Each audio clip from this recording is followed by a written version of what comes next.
महाप्रज्ञ गुरवे नमः। गुरवे नमः, गुरवे नमः। ओम श्री महाप्रज्ञ गुरवे नमः। गुरवे नमः, गुरवे नमः। ओम श्री महाप्रज्ञ गुरवे नमः। गुरवे नमः। ओम श्री महाप्रज्ञ गुरवे नमः। गुरवे नमः। ओम श्री महाप्रज्ञ गुरवे नमः। गुरवे नमः। नमो अरहंताणं, नमो अरहंताणं, नमो अरहंताणं। समय तो आता है चला जाता है। एक बुद्धिमान मनुष्य के लिए ये आवश्यक है कि वह समय का उपयोग कैसे करे, कैसे जिए और कैसे शांति का विकास करे। जीवन का सर्वोपरि मूल्य है शांति, उसका विकास कैसे करे।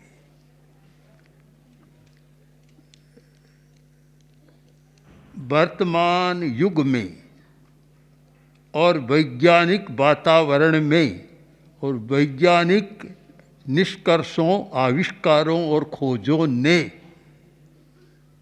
एक समस्या पैदा कर दी। वैज्ञानिक नई नई खोज करते हैं और उद्योगपति, बड़ी बड़ी कंपनियां उसके आधार पर वस्तुओं का, पदार्थों का निर्माण करती है और उपभोक्ता, जिनके पास पैसा है, विक्रय क्रय की शक्ति है, खरीदने की शक्ति है, वे उस वस्तुओं को खरीदते हैं। विकास इस सीमा में सिमट गया। एक अवधारणा ऐसी बन गई कि जिसके साथ जीवन के मूल्य लगभग समाप्त हो गए या होते जा रहे। जीवन का मूल्य शांति वह कहाँ है? शायद इस शताब्दी में और वर्तमान में जितना तनाव है, शायद अतीत के 2000 वर्ष में भी नहीं रहा होगा। और अशांति है और उसके साथ जीवन की प्राथमिकताएं भी समाप्त हो रही।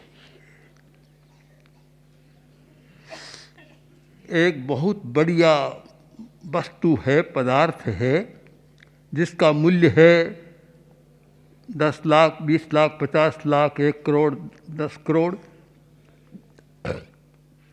पास में है और खाने को अन्न नहीं है।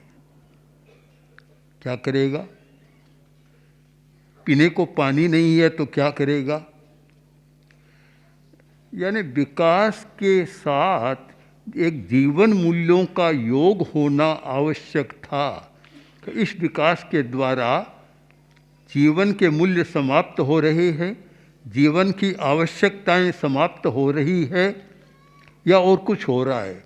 ये चिंतन जरूरी था। वह चिंतन लगता है कि इस विकास की अवधारणा के नीचे दबता जा रहा है और एक मिथ्या अवधारणा विकास की बन गई और इसीलिए इतना अनावश्यक निर्माण हो रहा है। जीवन के लिए कोई उपयोगिता नहीं, या बड़प्पन के लिए या सुख सुविधा, कृत्रिम सुविधा के लिए। स्थिति ये बन गई कि गांवों में लोग रहते हैं और पहले तो आनंद से रहते थे। अब जो शहरों की हवा और विकास की हवा पहुंचती है तो कंप्यूटर भी, रेडियो भी और एसी तक की बात भी कर लेते हैं और ये चिंता नहीं रहती है पूरा खाने को मिलता है कि नहीं मिल रहा है, बच्चों की पढ़ाई के लिए कुछ मिल रहा है या नहीं रहा है। एक कृत्रिम जीवन की शैली बन गई कि जहाँ आवश्यकता और अनावश्यकता का भेद समाप्त हो गया।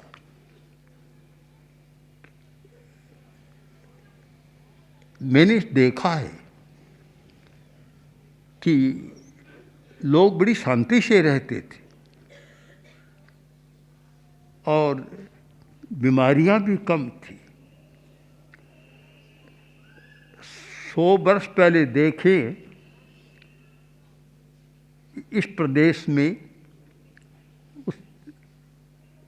कितने हॉस्पिटल थे, कितने डॉक्टर थे और कितनी दवाइयाँ थी? बहुत कम, बहुत कम। और पूरे हिंदुस्तान को लें भी तो बहुत कम।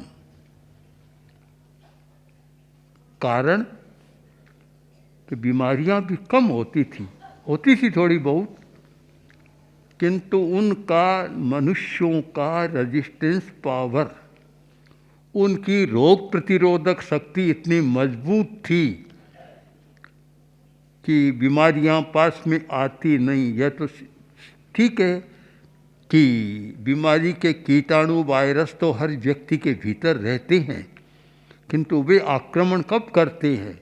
जबकि रोग प्रतिरोधक शक्ति कम होती है तो वे आक्रमण करते हैं, नहीं तो वे पड़े रहते हैं, कोई आक्रमण नहीं कर सकते। तो मजबूत थी। अरे मजबूत इसलिए थी कि पानी शुद्ध था, हवा शुद्ध थी, वातावरण शुद्ध था और दिमाग भी शुद्ध था। वर्तमान के विकास की बड़ी देन है कि इतना ये गैसीय पदार्थ का उत्सर्जन हो रहा है कि पानी भी प्रदूषित, हवा भी प्रदूषित, पर्यावरण प्रदूषित। इस प्रदूषण के कारण न केवल शरीर बिगड़ रहा है, मन भी बिगड़ रहा है, भाव भी बिगड़ रहे हैं। एक भाई आया, शायद डॉक्टर ही था, उसने कहा कि आप ये पानी न पिए जो कुएं का आ रहा है। नहीं, क्यों? कि इतने पदार्थ का मिलन है कि आजकल उसके कारण अनेक बीमारियां पैदा हो रही है। हड्डियां दुर्बल है, दिमाग भी दुर्बल, हार्ट की अनेक बीमारियां पैदा हो रही है। तो शुद्ध किया हुआ पानी पिए। यूँ आएगा कहाँ शुद्ध पानी? कहाँ से आएगा जब सारा वातावरण ही अशुद्ध हो रहा है? आएगा कहाँ? शुद्ध की बात तो इस अवधारणा में करना कठिन है, क्योंकि विकास की अवधारणा के साथ लोभ भी बढ़ गया। आदमी केवल पैसा देखता और कुछ नहीं देखता। मिलावट तो पहले भी होती थी, अतीत में नहीं, ऐसा नहीं, क्योंकि हर युग में बुराइयां तो रहती है, मिलावट होती थी। किंतु दूध में मिलावट, पानी तो मिला देते थे पर जहर नहीं मिलाते थे। पानी मिलाते ठीक है, जिनका पाचन कमज़ोर है अच्छी बात है, उनका पच जाएगा, पर जहर नहीं मिलाते थे। नकली दूध नहीं बनाते थे, कृत्रिम दूध, सिंथेटिक दूध में मिलावट, घी में मिलावट, और कितने नाम गिनाऊं? ये पूछूं आपसे, किस में नहीं है मिलावट? ऐसा लगता है दिमाग भी मिलावटी हो गया है जैसे कोई, हर चीज़ में मिलावट है। ये विकास, पदार्थ और धन, सुविधा, बस 3 शब्दों में अटका हुआ है। अधिक से अधिक पदार्थों का निर्माण, अधिक से अधिक उपभोग, अधिक से अधिक सुविधा और अधिक से अधिक पैसा। इस विकास की दौड़ में, इस अवधारणा में बड़ी हिंसा को पनपने का मौका मिल रहा है। हिंसा बढ़ रही है और इतनी हिंसा, पारिवारिक हिंसा, आप 500 वर्ष का इतिहास देखें कि पारिवारिक हिंसा शायद इतनी आपको नहीं मिलेगी। हमने जब यात्राएं की तो अनेक प्रांतों में देखा, प्रतिदिन समाचार पत्र हिंसा से, पारिवारिक हिंसा से भरे हुए हैं।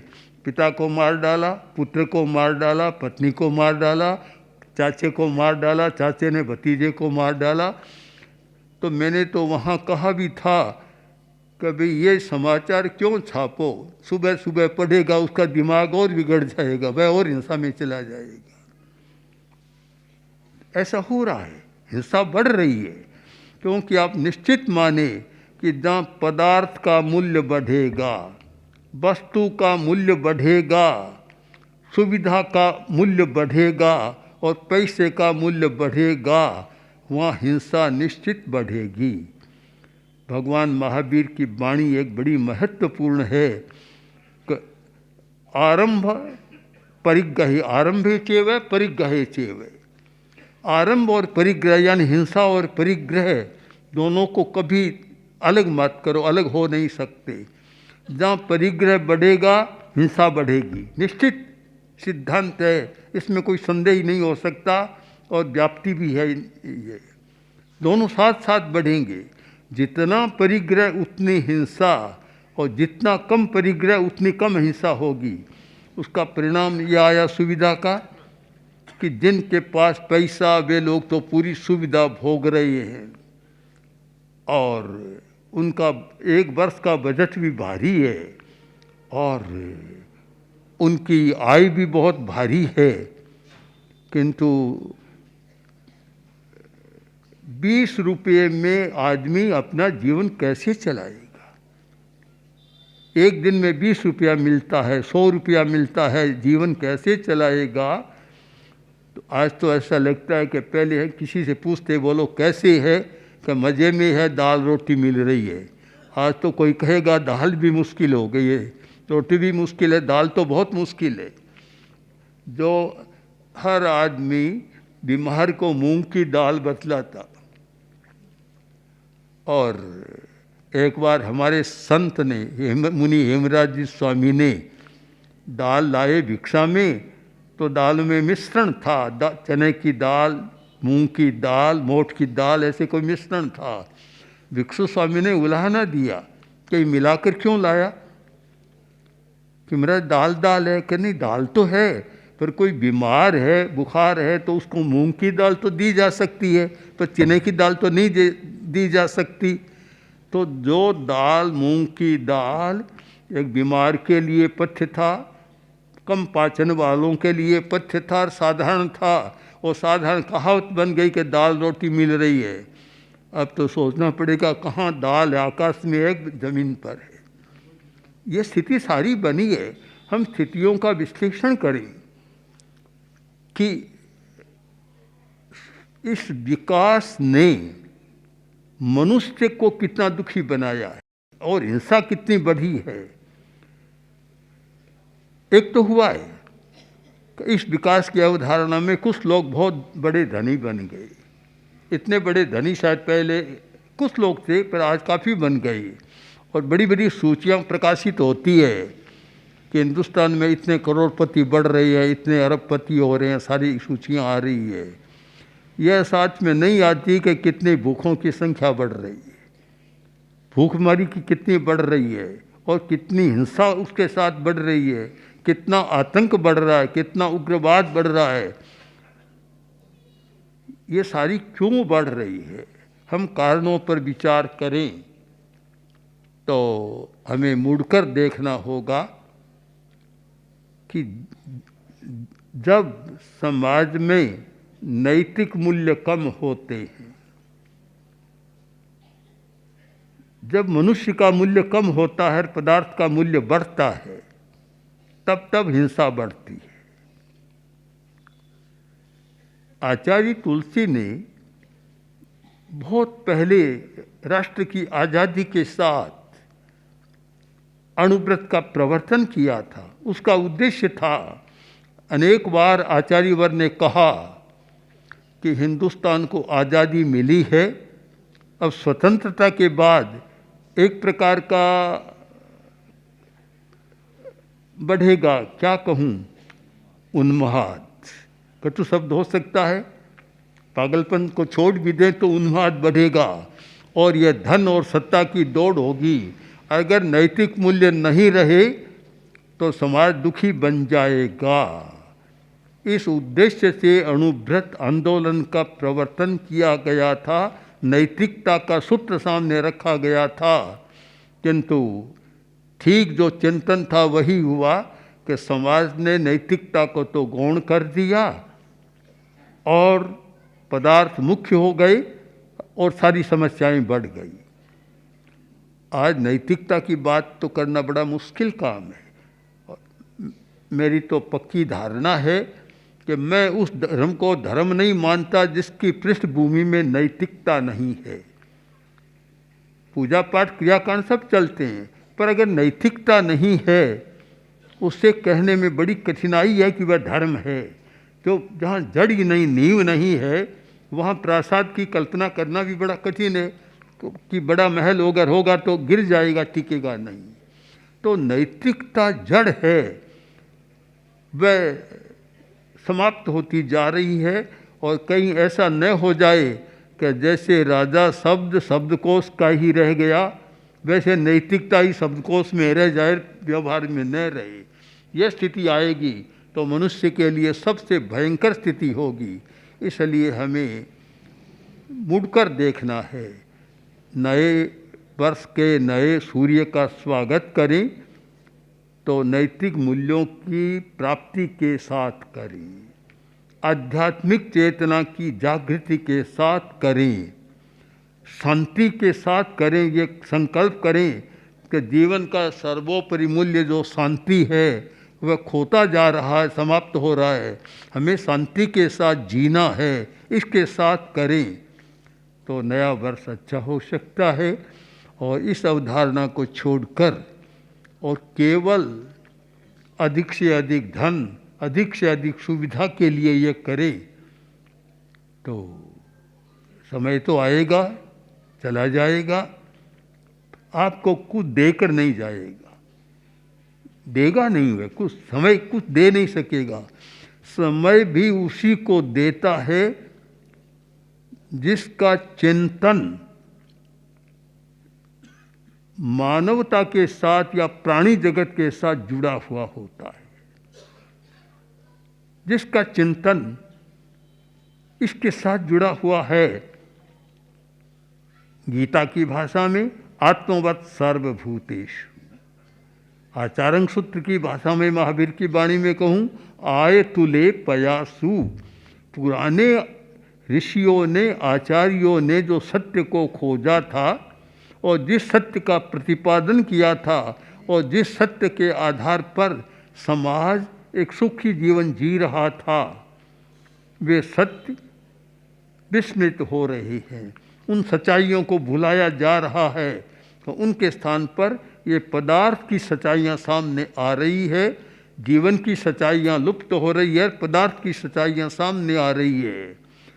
मैंने तो अनेक बार कहा, आज भी इस प्रसंग पर कहना चाहता हूँ कि हमारा वैज्ञानिक जगत और हमारे वैज्ञानिक भी थोड़ा विराम करें, सीमा लगाएं कि किसका विकास करना है। विकास की सीमा लगाएं कि किस पदार्थ का निर्माण करना है, किसकी खोज करना है।